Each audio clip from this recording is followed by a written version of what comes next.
À 13 ans, j'ai même écopé d'un rappel à la loi. Une histoire de scooter qu'on avait emprunté pour rentrer à la maison. Ah tiens, moi aussi je roule en scooter. Et alors?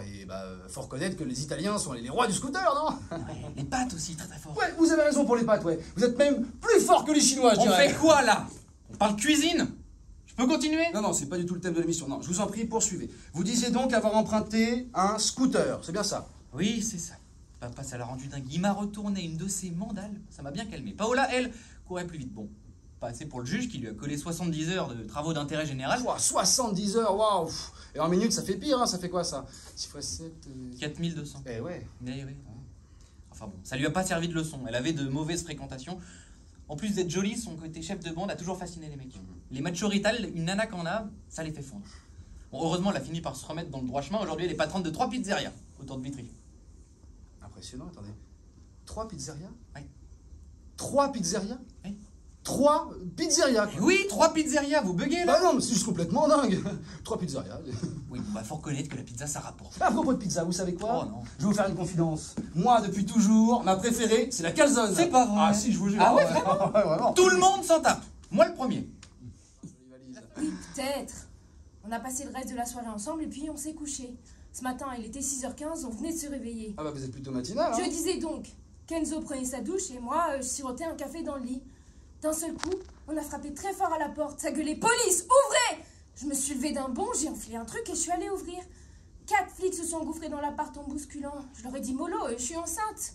Ça gueulait « Il est où? Il est où ?» Je t'ai sonné, j'ai repris mes esprits. Il est dans la salle de bain, je vais le prévenir. Je n'ai pas eu le temps. Ils ont quasiment défoncé la porte, ils l'ont éjecté dans le couloir dégoulinant, ils l'ont plaqué au sol, Enzo était encore à poil. À poil? Vous voulez dire tout nu? Même pas en slip? Bah oui, à poil quoi, elle prenait sa douche, prenez-vous du en slip, vous? Bah, à la piscine, oui, mais pas à la maison, c'est sûr. Ah, attendez, vous disiez qu'Enzo était plaqué au sol à poil tout nu, sans le moindre slip en fait. Oui, et il criait, mais c'est quoi ce délire? Qu'est-ce que vous me voulez? Le chef a juste balancé la formule qu'on entend dans les films, il est 6h18, vous êtes placé en garde à vue. Alors oui, en effet, Clarisse, chers téléspectateurs, en France, la formule convenue, c'est « Vous êtes placé en garde à vue ». Aux States, ils disent « You're under arrest ». Elle est enceinte de 6 mois et demi quand même. On attend une petite fille. Oh. Prénom à consonance italienne, j'imagine? Non, consonance moldave. Moldave? Oh. Comment ça, Moldave? Oh mais non, mais je rigole. On va l'appeler Chiara. Ah, je me disais aussi, consonance moldave. Mais bien eu, hein, petit farceur. Et en parlant de Moldavie, vous la connaissez, vous, la capitale de la Moldavie? Oh non, je m'en fous, mais alors? Par contre, si vous la connaissez, je vous en prie, pour les téléspectateurs. Eh ben, oui. Chers téléspectateurs, c'est très simple, la capitale de la Moldavie. On n'a rien à faire. C'est horrible. Oh, je l'ai. Quoi? Chisinau. Chisinau? Quoi, Chisinau? Eh ben, Chisinau ou Chisinau, pour les plus moldaviens d'entre nous, c'est la capitale de la Moldavie. Voilà. Désolé, ça vient de me revenir. Hein. Vous êtes sérieux là? Ben, je vous garantis que Chisinau, c'est bien la capitale de la Moldavie. Mais c'est quoi le rapport avec l'arrestation d'Enzo? Aucun, mais... vous avez raison, Clarisse. Revenons plutôt à Enzo. Je disais donc. Téléphone.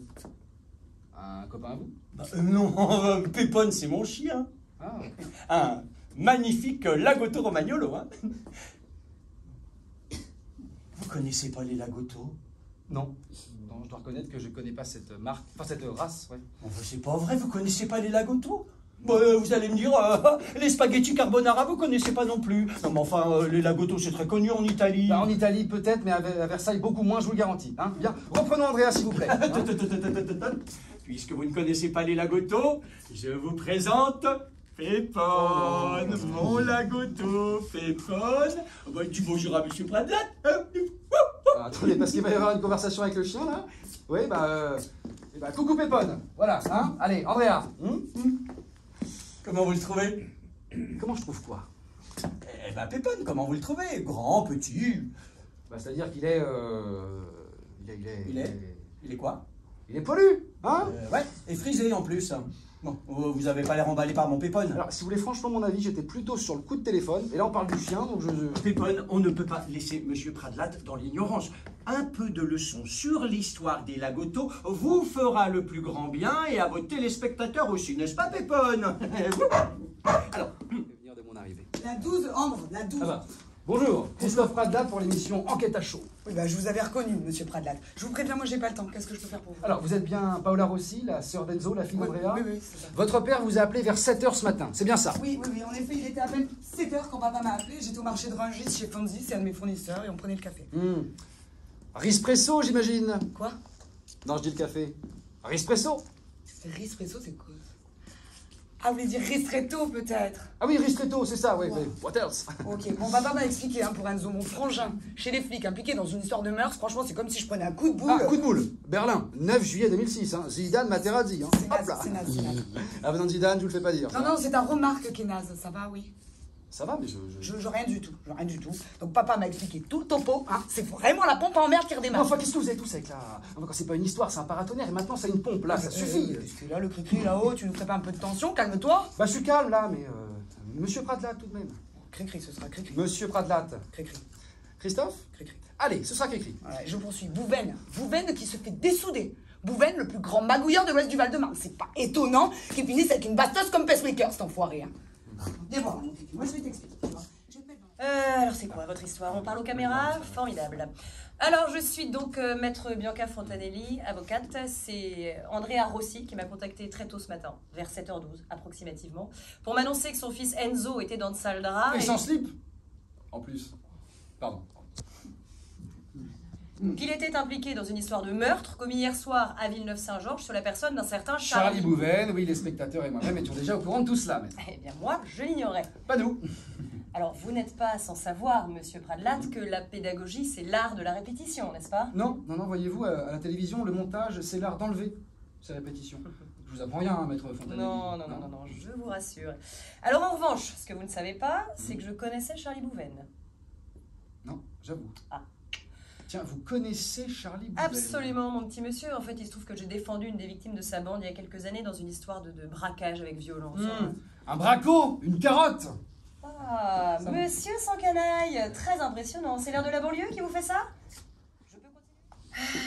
Bon, Enzo, il n'y a vraiment rien qui te revienne, je sais pas, mais une preuve irréfutable de ta présence au stade, un truc. Mais t'es marrante, toi. Comment j'apporte la preuve que j'étais bien au stade, que j'ai regardé le match jusqu'à la fin et que je suis rentré directement chez moi en voiture à Vitry? Mais c'est bien le fond du problème, Enzo. Et le billet du match? Quoi, le billet du match, quoi? Attends, mais il a raison, le billet du match, j'ai dû le garder déchiré dans la poche de... Putain, c'est pas le bon titre, j'en avais un autre hier soir, je suis nul. Mais non, mais on était presque là. Tout à l'heure, il n'y avait pas de slip, et là, c'est pas le bon jean. Oui. Décidément. Bianca, il faut absolument que tu te demandes à Clarisse qu'elle regarde, c'est ultra important, c'est la preuve pour me faire sortir. Non. Calme-toi, Enzo. C'est important, mais c'est pas déterminant. Évidemment, on s'en servira si Clarisse retrouve le billet, mais je suis sûre que le lieutenant nous dira que ça ne prouve en rien que t'étais au stade pendant que le meurtre était commis à l'autre bout de Paris. Mais alors qu'est-ce qu'il faut que je dise? Ah, écoute. Alors qu'est-ce que je dois lui dire exactement? Y a rien, on va voir déjà. Ouais, tu m'amènes à manger, s'il te plaît. Je suis D'accord, crevé. non, mais- Y a rien d'autre à dire que la vérité. Oh, bonjour. Même pas le temps de se reposer, on vous a installé comme ça? Alors, vous, vous êtes... Ah voilà, c'est ça. Maître Bianca Fontanelli. Oui, C'est bien ça? absolument. Et vous êtes? Lieutenant Morleux, Cédric Morleux. Et alors, vous assistez monsieur... Ah, Rossi. Enzo Rossi. Bah, décidément, ce nom de famille me poursuit en ce moment. Comment ça, lieutenant? Laissez tomber, c'est privé. Ah, alors si c'est privé. Eh ben, ça restera privé. Ok. Bon, alors, 13h50, passé de 12 minutes, l'audition peut commencer, je vous écoute. Merci, lieutenant. Alors, je ne vous cache pas qu'il nous tarde de connaître les raisons pour lesquelles vos collègues sont si gentiment venus interpeller mon client ce matin et en quoi monsieur Rossi a quelque chose à voir avec toute cette affaire. Oh ben, je vais vous le dire, c'est très simple. Et puis en même temps, très compliqué. Surtout pour vous, monsieur Rossi. Charlie Bouven a été abattu hier soir à 20h37 de 2 balles de 9 mm. La première est Quand tu rentreras, tu peux regarder dans le jean qu'Enzo portait hier soir si tu trouves le billet du match. Alors, pour le billet du match, je ne voudrais pas insister, mais ce serait sympa de préciser quand même que l'idée, elle vient de moi. Et alors? Et quand même. Bianca, tu parlais d'une seconde piste. Oui, alors la seconde piste, elle est encore plus prometteuse en l'occurrence. Mais attendez, la seconde piste, ce serait pas notre petit cri-cri qui a eu une fulgurance? Ah, mais très drôle ça. Eh, mais dites-moi, madame la pizzaiola du 9-4, là, c'est pas bientôt fini ces familiarités? Je m'appelle Christophe Pradlat. T'as dit madame la quoi là? Bah, madame la pizzaiola. Paola tout court, ça suffira, t'as compris? Oui. Mais je... Je. Rien du tout. Paola. Paola, c'est très bien, tu vois. Tu vois, t'as su retrouver ton calme, c'est parfait. C'est parfait. Tu vas rentrer chez toi, mon petit Cricri. Tu vas prendre un bain, hein, te mettre en pyjama. Et si t'es sage, on te mettra devant Gulli avant le dîner, compris? Est-ce que Enzo Rossi, ça te dit quelque chose? Oui. C'est marrant, c'est le blaze d'un mec que j'ai interrogé cet après-midi d'ailleurs. Pourquoi tu me demandes ça? Tu le connais? Un peu, ouais. C'est mon frangin. Ton frangin? Comme tu dis. Ah. Bah désolé, je savais pas que t'en avais un. Faut dire que tu m'as jamais présenté à ta famille, tu me caches, Paola qui kiffe un keuf. Un schmitt. C'est qui? Laisse tomber, un client bourré, laisse tomber. Bref, Ok. Paola qui kiffe un keuf, ça fait tâche, voilà. Non mais je sais pas, le nom de Rossi, ça t'a pas fait réagir. Bah non, il y en a des tonnes des Rossi, surtout sur Vitry, alors oui. Ok, je me suis dit que c'était un nom de famille qui me poursuivait pas mal en ce moment, je t'avoue, mais c'est tout. Et l'ambre aussi, ça t'a rien rappelé non plus. Et tu m'as l'air bien informé quand même. Alors, pour ta gouverne, Bianca Fontanelli, c'est l'avocate de la famille, d'accord? Elle nous a tout débriefé, hein, tout. Et d'ailleurs, elle a trouvé tes méthodes plutôt très cassantes. J'ai agi comme il fallait, point. Point. Wow. Ah ben là, on sent l'homme de dialogue, tu vois.